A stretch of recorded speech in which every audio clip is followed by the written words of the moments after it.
Well, hello, this is Chris Parker. And on this episode, episode 200, I had David Arnoux, co founder and co CEO of Growth Tribe. And we talked about, well, a bit about the company, how it started from growth hacking, but has really emerged into this learning platform for digital skills for corporates and small businesses.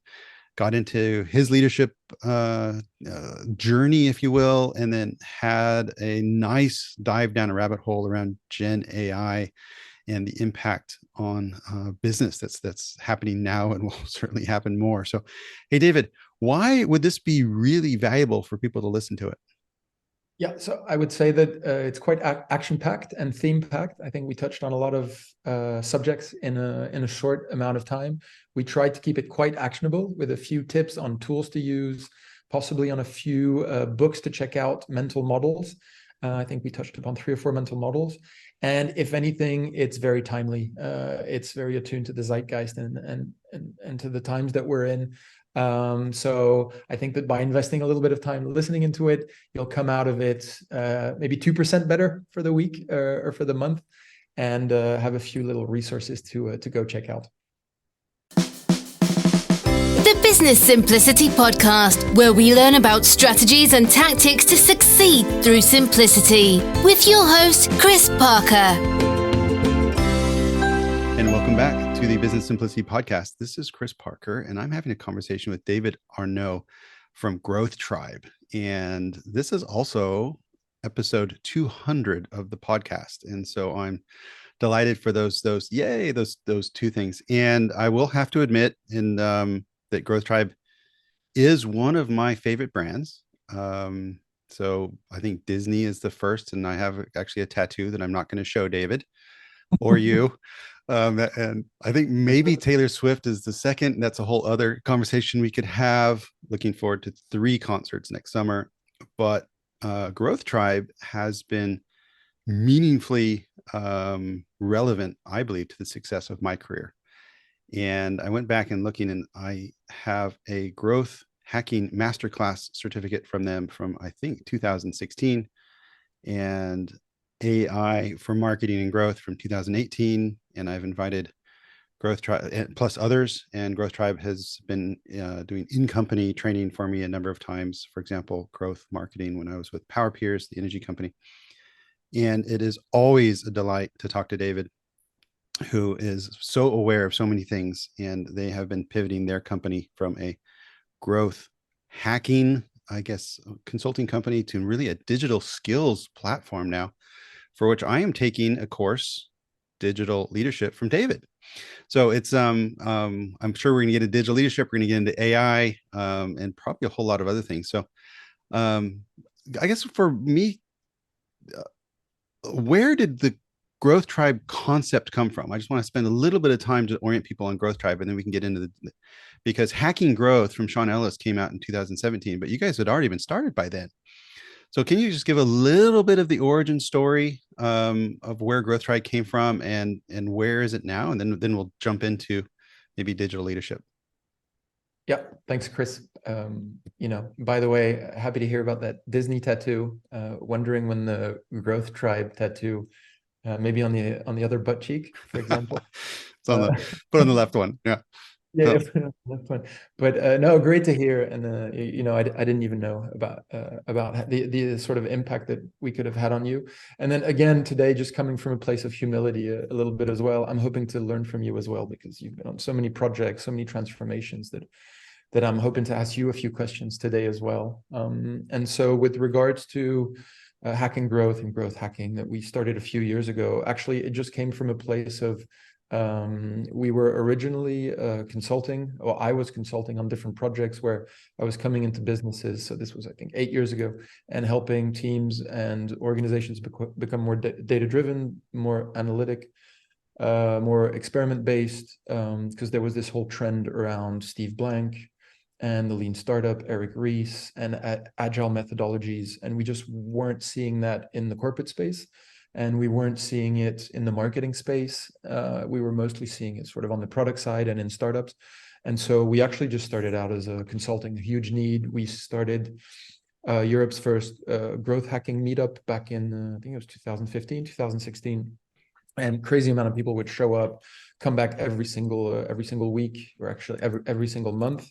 And yeah, it was at the time when sort of Andrew Chen and Sean Ellis came up with this term, which has been, soiled a little bit through the years. But essentially what it was is it was bundling UX, data-driven decision-making, marketing, and a retention-based approach to products and services. And so, long story short, we started it as a sort of a consulting, because I was coming out of a SaaS that I had started. It was called To Do. And just before I found my next sort of business or next entrepreneurial journey, decided to do a bit of consulting, essentially because I started that meetup, and there was so much demand for how can we implement what we're seeing in these meetups inside our business.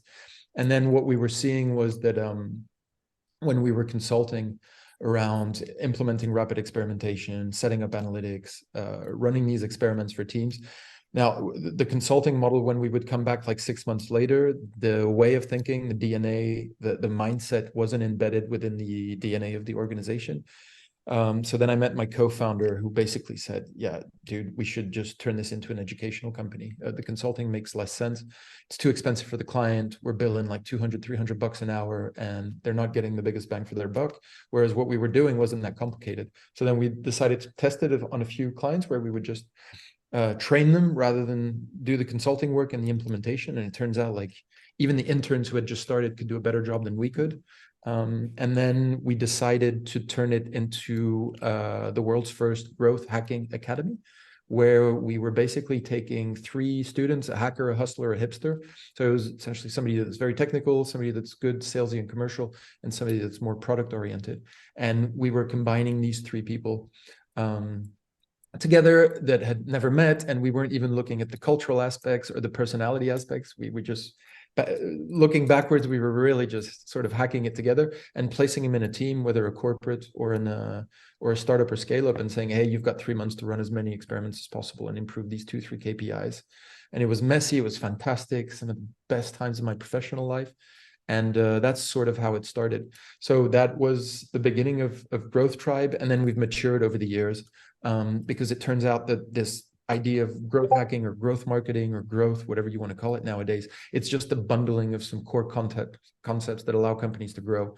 Essentially, customer centricity, the growth mindset, data-driven decision-making, analytical approach to product development and customer acquisition, a retention-based approach to business.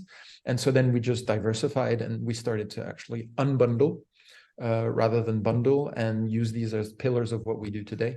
And so today we are much more of a B2B organization. We essentially partner with companies, and we boost their performance. It's what we say, through digital skills, through our learning platform. So we're a B2B organization. We partner with you, and then we take a few people from your organization. So it goes from 5 to 5,000. We put them on our platform. So we don't have 10,000 courses like some platform. We actually think that's a bug, not a feature. We have much less. It's much more sort of narrow and focused. And what we do is we also combine that with live sessions. So expert sessions, implementation sessions, get together as a team sessions. And that's sort of how we roll. And that's in large part our success is through this, what we call hybrid learning, where you have a bit of the online on demand on your own, and then a bit of the together with an expert to be able to implement the learning. And just finish off. So we do this on 3 what we call pillars. One is leadership and innovation, which is a lot of business skills, leadership skills, innovation skills. The second one is marketing and growth. So it's really customer centric, how to grab more customers, delight them, and retain them. And the last one, which we started, our first AI course was in 2017, when the wave wasn't as big, let's say. And the third one, which we've really focused on for the last 2 years, has been data and AI, essentially. Yeah, I attended the AI for marketing in, I think, 2018, and Wow, yeah. and for people that are listening, we'll put the links in the show notes, but you can go to growthtribe.io, and you can see there's like 5, 6, 7 certificates under each of those 3 pillars. And as I shared, I'm going through the digital leadership one, actually with my son, and that makes that a really nice, rich experience. because some of these things obviously I know, and some of it's, what I really love about what David and Growth Tribe do is they simplify it, just bring it to it's so consumable and kind of like, well, that's so obvious. How come I didn't think of that? It's lovely. The you said that when you were hacking those workshops together, that was the best time in your professional career so far. What about that? I'm just to go off on a little bit of a tangent. What made that great for you? Yeah. So imagine starting something new, like a new form of university or a new form of education, and you put it out there, and Facebook gives you 10,000, I think, euros of free credit. And you make some ads on the weekend, and you're going to push them out there on Facebook ads, telling students around the world that they can sign up for this academy that's in Amsterdam. It's going to last 3 months, that they don't have to pay for. The company will pay for it. And they're going to be combined in a team of 3. And so we push that out there. I make these little ads on the side on Photoshop. I'm not a great designer. You push it out there, and then within the first 2-3 weeks, you get 1,000 applicants from all over the world. So Brazil, India, South America, Dubai, all over the States, everything. And then they all come together, and we're in this old 1980s university classroom that had been graciously offered by the University of Amsterdam. My co-founder Peter was able to get a partnership with them, and we're in this room. And the first week we did what's called like a crash week, where I knew nothing about learning experience. I was cramming people's brain from 9 a.m. until 10 p.m. with all of these concepts around experimentation, A/B testing, customer centricity, the pirate funnel, et cetera, et cetera. And then after that week, intense week, right? Like, you're not supposed to teach like that 9 a.m. to 9 p.m., 10 p.m. And then we go out for drinks and start again the next day. I almost passed out at the end of day 4, where there was a professional statistician in the room. And imagine I'm trying to teach this person like statistical significance. And like my brain I almost passed out. And she's like, dude, just sit down. You're talking BS. And she actually did the lesson for me for about an hour, because I was completely getting lost in what I was explaining. And it was just fantastic, because it was raw. It was just intense. And it was, sort of one of a kind. We didn't have the comfy chairs. We were on these old 1980s, the wooden chairs from university rooms. The walls were all stained, and we had a little conference room to do specific coaching on these teams, which was essentially 2 chairs next to the trash can outside, and it was full of fruit flies, because we'd been drinking beer the night before, and there were fruit flies everywhere. So looking back on it, it was just fantastically raw and to the point, and very successful as well. So just a lot of fun.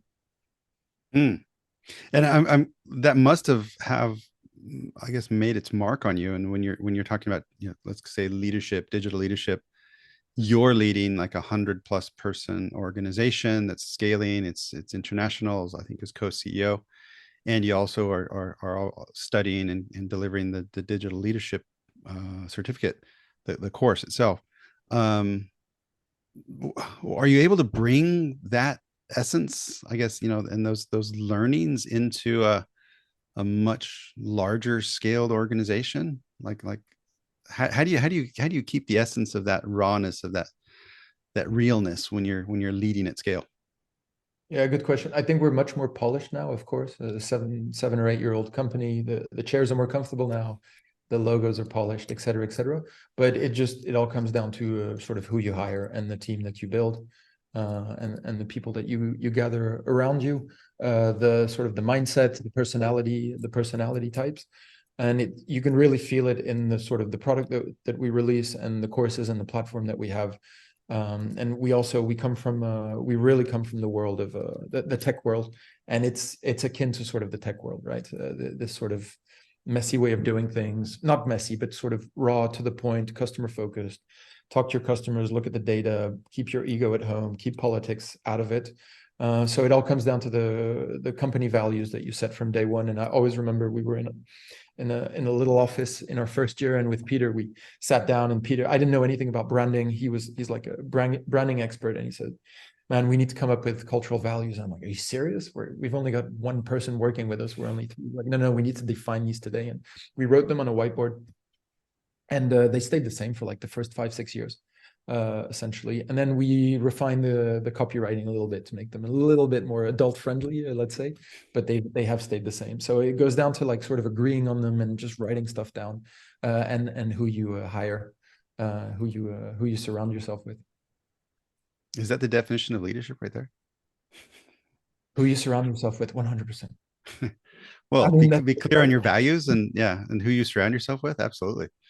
Yeah. That's a good point, actually. So let me, how would you define, I don't even know how you would define leadership. You've been in, you do a lot of interim work, and not interim, but like project based. You come in and you dive knee deep into a specific culture that's been built for 20, 30, 40 years. What's your definition then of leadership? The leader I strive to be, and so maybe that's a way of defining that, is creating the space for people to deliver as the best version of themselves. and part of that is my ethos that if you're looking for business growth can only come from the individual humans that are in the business and working with the customers.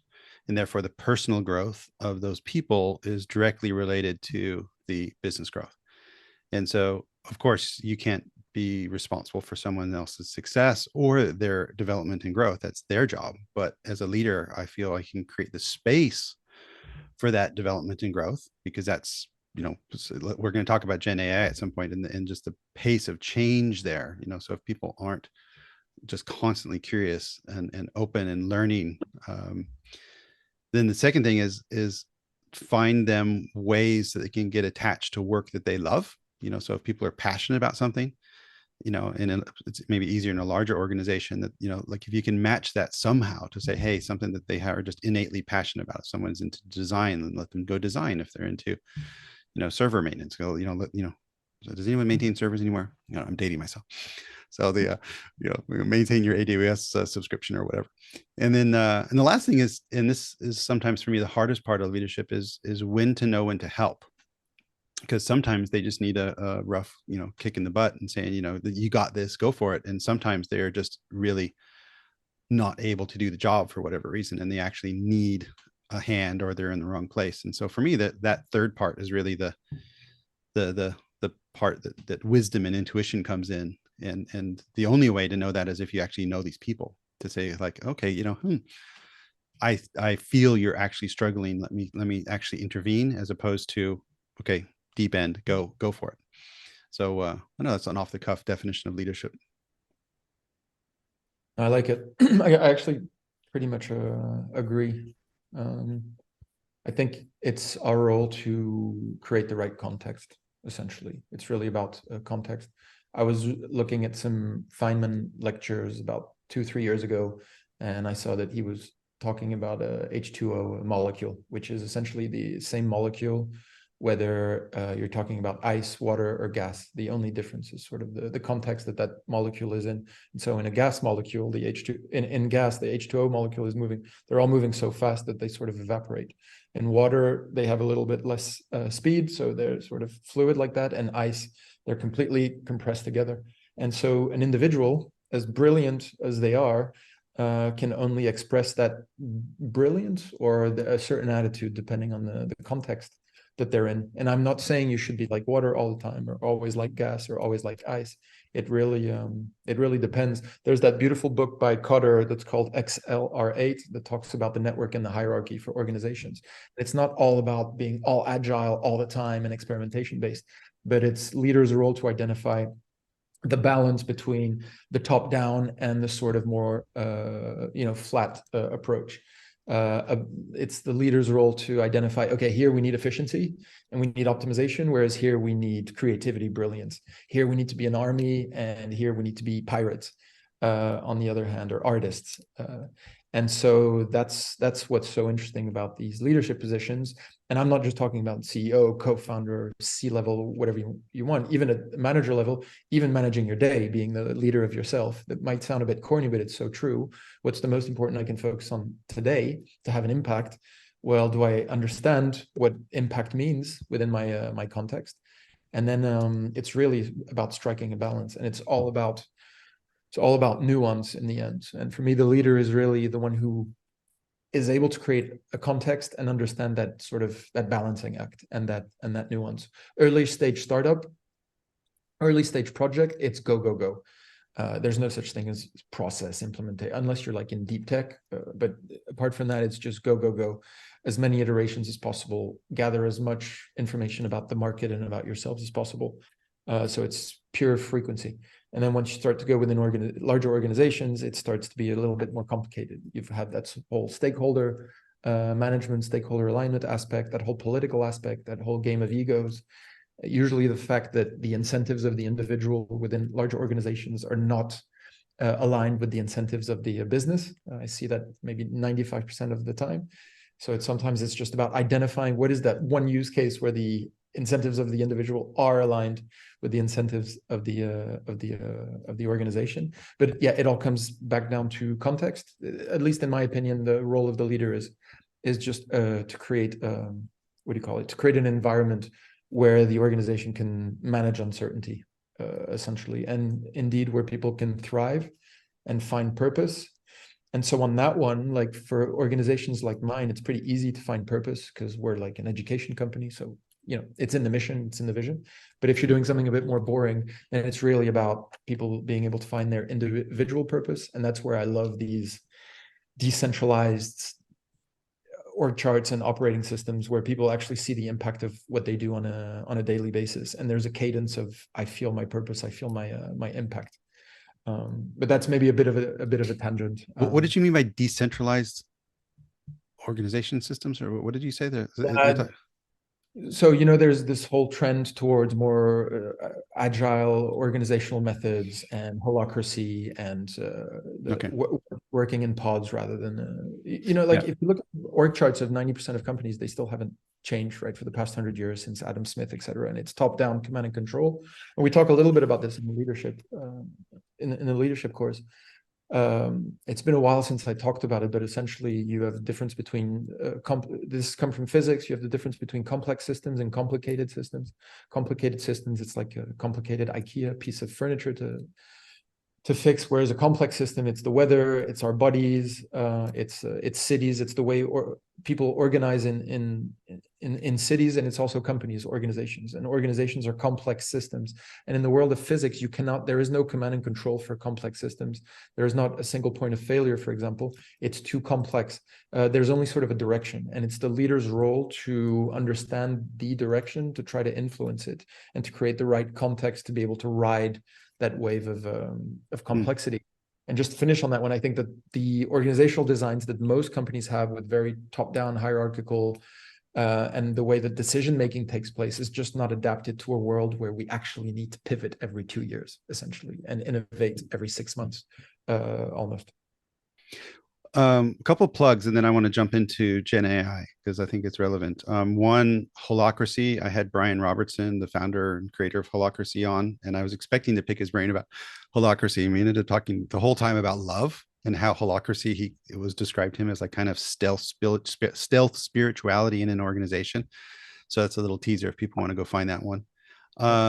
Digital leadership certificate. I have sort of the curriculum in front of me. It's, anti-fragility, growth mindset, data, strategies and capabilities, learning organizations, and planning transformations in your organization. So, and there's a couple different, so I say instructors, you and I think Bernardo, and then I haven't gotten to the end. Dracos, I think his name was. I'm looking because I'm about midway through, so I'm really curious to see where that goes. And the last thing is I will also put David's LinkedIn link, of course, in the show notes. And something that I really appreciate, David, about what you do is you're publishing very actionable, pragmatic tips, tricks, insights around Gen AI, almost on a weekly basis. And it's can you tell me how is Gen AI impacting your daily life? Yeah. So right now, I like to work in analogies. The best analogy I have is sort of professional alcohol, in the sense that it's going to exacerbate any type of personality that you already have, or any type of sort of working rituals that it just makes everything 100x, let's say. So I really like to publish actionable content, and I love in our company, we are sort of lifelong learners, let's say, and it's 10, maybe 100x that. Why? Because research is so much easier than it used to be. Data analysis is so much easier than it used to be, and also content creation is so much easier and faster than it used to be. I use it a lot, for example, just to come up with a table of contents, because that's the part I always struggled with, was structuring my thoughts, and then it structures my thoughts for me. I think we've all seen those BCG reports. I can't remember if it was from Bain or BCG, that it's helping increase the quality of work and quantity of work of the lowest ranking consultants, the least performing consultants within that consulting firm, by like 40% or something like that. And I just think we've all seen it, so powerful. So I'll give 4 or 5 examples. The other day, my boiler was leaking. I got a plumber to come by, check it out, told me I needed to replace the boiler. I'm like, oh, is this boiler being honest? Took 4 pictures of the boiler, stuck it in GPT. GPT told me, yeah, indeed, the wear and tear on this looks really bad. Same thing for the wheels of my car. Yesterday, I was reading a book by a French astrophysicist about black holes, and I didn't really understand what I was reading. Uploaded the text to GPT, said, can you represent this visually for me in the style of Da Vinci? They actually gave me a diagram, visual representation of what I was reading. You can do this with Immanuel Kant, by the way, where some of this stuff is really difficult. I'm a visual reader or learner. Absolutely unbelievable. So imagine at my level, the increase in decision-making and research and learning that it's having at my level. And then imagine that for every single person within the organization. So I used to say that about data-driven decision-making. Imagine if everybody in your organization is taking a 2% better decision on every single decision they're taking daily, because they're taking data-informed decisions. Imagine the compound decision-making power at the company level. Every single day it compounds for the next year. Absolutely unbelievable. So of course you need to give people the space, the tools, the authority to be able to do that. But that's down to sort of CEO, COO, and organizational design. And so, we've also started plugging this into the courses that we build. So like AI-enabled course building that we're doing at the moment, which means that the use cases that we deliver can be adapted, and which means that the quality of our learning curriculums and our learning experience can be 2-3x. So on every single, we live in a knowledge economy, and this is a knowledge tool. This Gen AI, ever since GPT was released, right? Then basically we have a calculator, not just for numbers, but also for words and for the brain. And it's 2xing the human, maybe 3xing, 4xing the human. What frustrates me is that, for example, only 0.1% of GPT users have a pro account.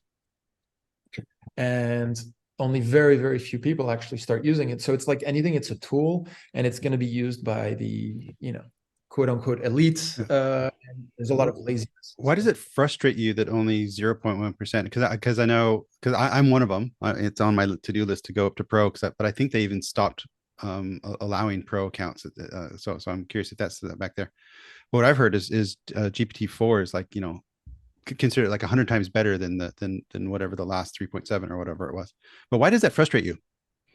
Because I want everybody to tap into this and to start using this. I was in the car the other day, and I was about to listen to a podcast, and I was like, you know what? I'm actually going to have a conversation with GPT instead. So I plug it on. I'm like, hey, listen, I'm a bit bored. I'm in the car. I've got an hour and a half to drive, all electric, by the way.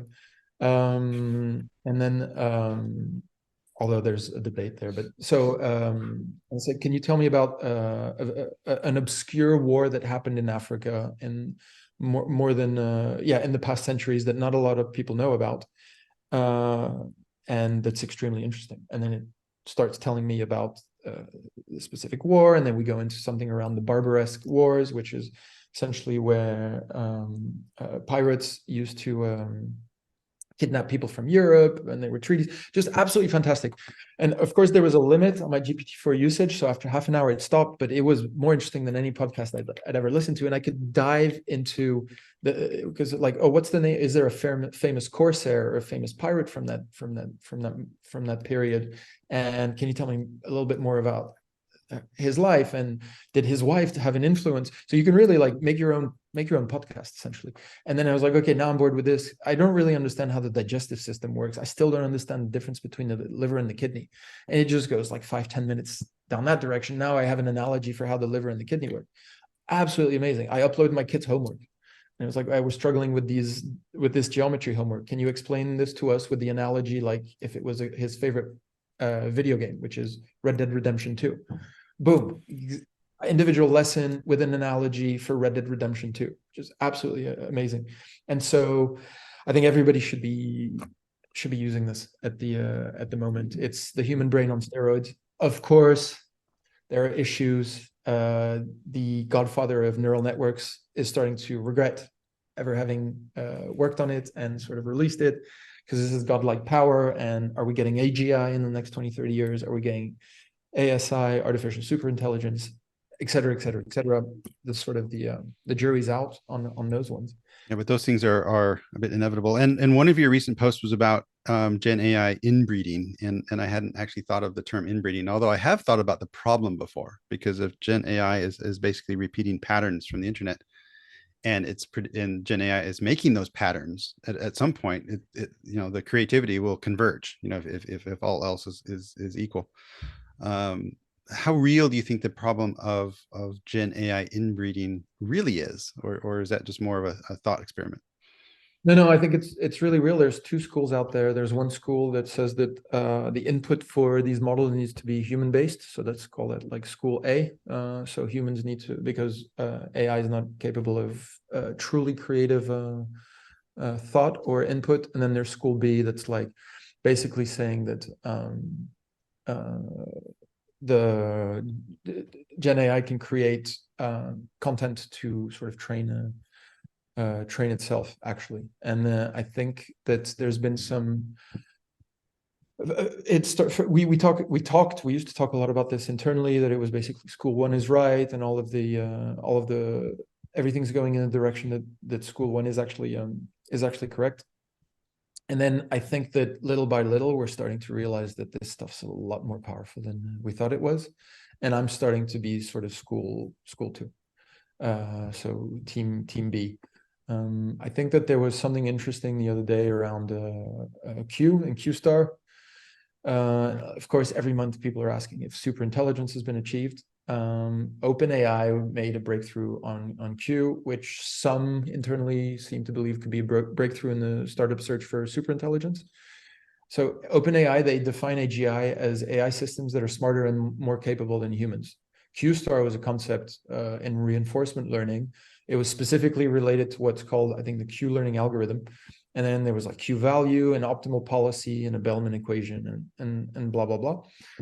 And so it seems, there was a guy posting on Twitter, on LinkedIn, he was like, he was saying, my best guess is that Q mixed with RAG, which is retrieval of web content fed back into the process, and then using Bellman to upstate the new optimal decision. That's the note I took. If you run it recursively, it's a takeoff ramp for self-guided self-guided augmentation. So it's going to augment itself, right? It's wow. Yeah. So that's kind of like the ASI moment. Of course, these collapse things come every sort of month, let's say. And some say that this is why there was the big deal with Sam Altman, et cetera. And by the way, what I'm quoting now, it's coming from Alistair Crowell, who I really look up to. He's a guy who wrote Lean Analytics, fantastic writer, fantastic thinker. And so, and they link it to what the whole debacle over with Sam Altman, got fired, rehired, et cetera, like, oh, they've reached AGI, they've potentially reached ASI. But self-guided augmentation, you don't need human in the loop so much to sort of building it. It means it can create its source of data. We were just the springboard.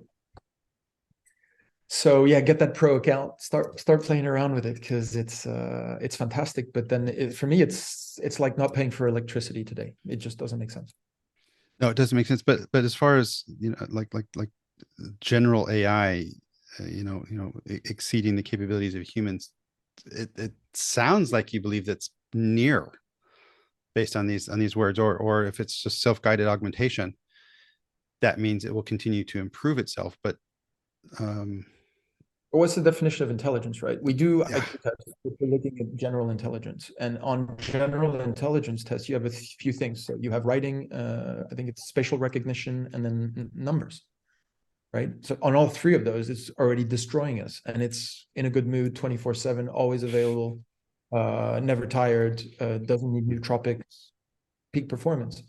It's gotten better than humans at handwriting recognition, at speech recognition, at image recognition, at reading comprehension, at language understanding, common sense completion. It's getting there, and then grade school math, and code generation. It's also getting there.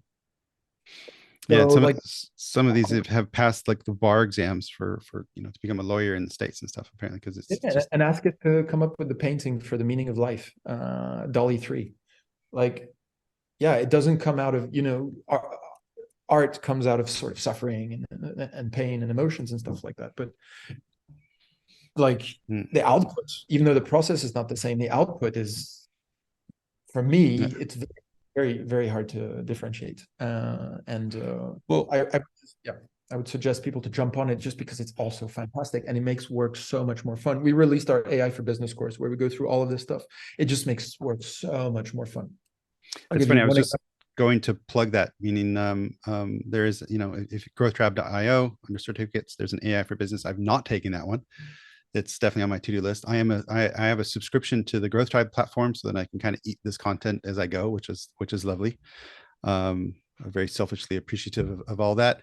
So go check that out. I think the call to action or the demand is if you have not logged into chat, I think it's chat.openai.org or com or whatever, and play with that. Force yourself to play with that for 15 minutes and just put in as many obscure questions about stuff you don't know, and then basically allow yourself to be blown away, and then follow David's advice and get that pro account, because I think it's only like $10 a month or something ridiculously small. It's stupidly small, so there's no reason not to do it. Chris, can I just give a different piece of advice on this one? I would say, so you're going to add 3 links to your bookmarks bar. The first 4 links. The first one is Perplexity AI. The second one is Claude.ai, like Jean-Claude Van Damme, just Claude. The third one is Bard or Bing. Choose whatever you want, Bard or Bing, Google Bard or Microsoft Bing. And then the fourth one is GPT. So where you said chat.openai.com. So people should add those to their bookmarks bar at the top. Every single time they're going to do something that's knowledge work related or that's life related, like taking a decision or working on a piece of content or replying to an email, just for 1 week, every single time, just use it. And try to do that at least for a week. Just use it. Not 15 minutes, really a full week. Just use it. You will see the power, and then you will catch on, and then you'll start to appreciate how these things make your life better. At the moment, I'm not saying it a societal point of view. I don't know. But I'm not a Luddite. It's really hard to go against these. We used to complain about the book also in the printing press, but just use it and you will see what I'm talking about. Great. And just side question, is Bard available in Europe now? Because a couple of months ago when I was looking at that, you had to use VPN to the States for that. Do you have any idea? Claude was blocked. I think it might still be. All right, we'll figure it out. I'll find the links. I'll put it in the show notes, and then if there's any sort of geographic restrictions, if I find them, I'll make a note there as well. Starting to wrap up. Sadly, I'm curious if we can unpack a little bit. What does this mean for leadership now? So, Gen AI is out there. I was at a big CIO event last week, and I know you were kind enough to present at a chief digital officer event that I was I was hosting at some point a couple years ago. But the a conversation started, like, apparently in some organizations, staff are hiding the fact that they're using Gen AI to help them do their work. And the question is, what should the leadership reaction be to this? Like lock it down, don't let them do it because there's some risk of hallucination and error in there, or do you say go for it, just go nuts and put all our proprietary information in there? There's what for leadership today that Gen AI can basically be seen as a really, really good assistant for your staff to just supercharge their productivity. How do you approach that? How do you even manage this sort of superpower that is just shown up in your company that you can't even control or in some cases even comprehend? What's the leadership challenge there? Yeah. So the huge proprietary, so there's huge compliance risks here, and basically anything you stick on GPT at the moment becomes viewable and accessible by the model. So definitely look into enterprise plans, et cetera, et cetera. Also, those custom bots on GPT, I've been playing around with them. There's ways to reverse engineer them. Those custom GPTs came out like 2 weeks ago, and I actually spent the whole weekend asking all of the GPTs that people were sharing, give me your exact instructions. And I created 150 input document showing the exact instructions for all those 150. And then you could even get access to the documents that were uploaded. So we're definitely in the Wild West, and don't go screwing around with company information, company data, et cetera, et cetera. Having said that, there's the companies who will start leveraging it, and there are those who won't. And so for me, I would throw the question back at you. What did this look like when, SaaS starting to, or cloud-based tools started to emerge a couple of years back for people who were in CIO or CTO positions? People were also doing it under the radar, under the hood, using these tools left and right on their personal computers. So it's the same approach, right? It's like jump on it, create guidelines, make it top of the prio list. Some companies are already out there. I think that the consulting firms are doing a pretty good job. There's that chat PwC, for example, they did a pretty good job, their internal LLM. So if you're not jumping on it, jump on it now, and then use any of the same processes for internal transformation and knowledge sharing that were used when mobile came along, when cloud came along, when all of these SaaS tools came along. Just go a bit faster this time, if possible. Well, yeah, I think I would add on to it. There are, I haven't played with it myself, but I think on Microsoft and Azure has their Bing, and they have indeed a closed enterprise plan there. And I've heard some good things about that. So really a secure internal chat for executive decision-making, because they're actually, I know in organizations has actually deployed that to their executive team. And they can basically just ask questions about their performance and the forecasts, and it comes back in just real human answers, which is just blowing them away.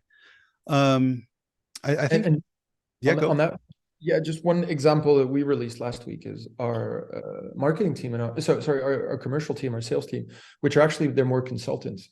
I'll just give one example, because for leadership it's good, but if you're working in like hybrid organizations or like us, where some people are remote, like our salespeople are now uploading their notes from their calls to the LLM that we use and asking for feedback.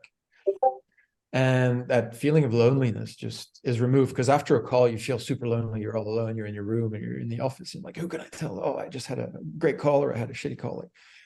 And it's almost like removing part of the loneliness at work at the same time, and allows you to keep learning. And it's a coach, it's a life coach, professional coach. Oh, sorry, Discord's making noises. That's always there, always happy, and that's going to be there for years to come. I see this again as a wave that's even bigger and more significant than the mobile or the cloud.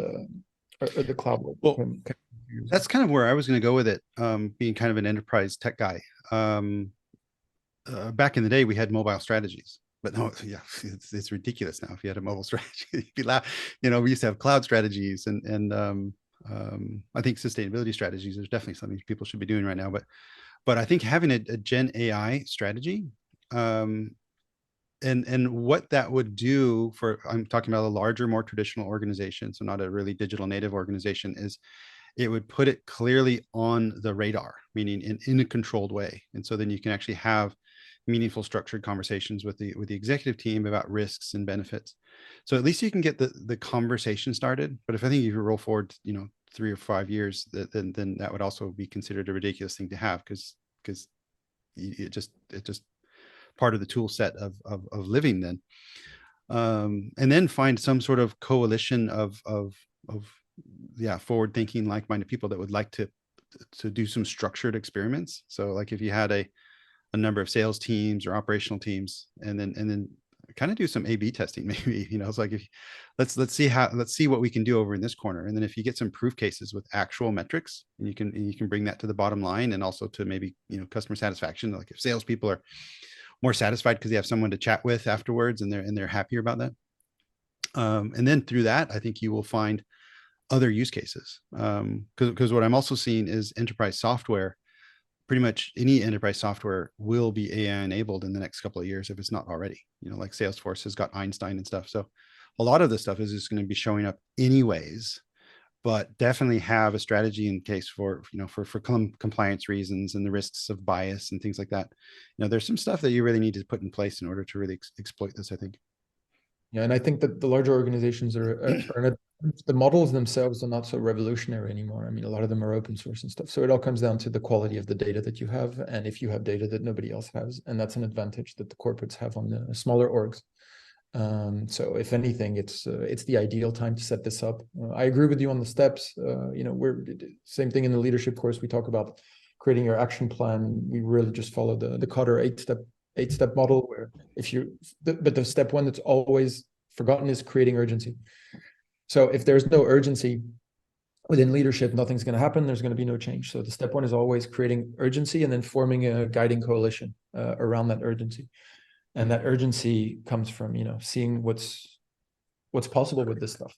What's just not even doing an internal use case. Look at some of the external use cases that are happening, and that's around spreading the word and getting on these people's agendas, making sure you're in the webinar where they're at, or they're reading a piece.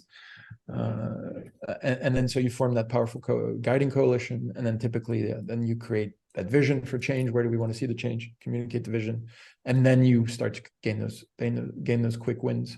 But imagine the opportunity right now. Just to stop on this tangent, for me, the moment where this will really have an impact will be the moment where the Gen AI has its UX moment, what I call the user experience moment. Because right now the user experience is kind of crummy. You have to go to those links that we talked about and get a $20 account. But the moment it has its UX moment, either through sort of the revolution of display, whether that's sort of glasses or just using your AirPods to talk to it, or already that's like a mini UX revolution, then that's the moment where it will really explode, and it's going to touch absolutely everything, every single business model, every single business. SaaS is going to be completely redefined. Completely. I think B2B SaaS and B2B SaaS will be the first one to be completely disrupted, like seismic level disruption. How? Because it'll be just like mobile, basically. It'll be the basis for everything, just like cloud, except it's going to go 3 times faster than we think. Yeah, it's going to be incredible. Figures. So, wrapping up, David, thank you so much. I'll put the link. I think there's no reason for people not to do that AI for Business course on growthtribe.io. We'll add those 4 links with the challenge of when you're making decisions, small or large, play with those for at least a week, and be blown away, and realize that this is really just the beginning of that as well. And so when you're playing with it, just like wow, like where is this going to go? Because none of us really quite know. That's why I kind of laugh when sometimes ask me, are you an AI expert? Can you or a Gen AI expert? And I'm like, I don't know if anyone is. It's like right now, I think it's too soon for anyone to be an expert on anything. I think a lot of people can have good ideas and based on experience and thoughts, but outstanding. So David Arnoux, I will put your link to your LinkedIn, and there's all sorts of cool stuff coming out. You're publishing down there regularly. And of course, growthtribe.io for the digital skills learning platform and large community as well. So thanks, David. Thanks, Chris. It's been really great. Really enjoyed it. Thank you for listening. Visit ebullient.com to download the Simple Business Design Framework. Don't forget to like and subscribe to the podcast on your favorite player.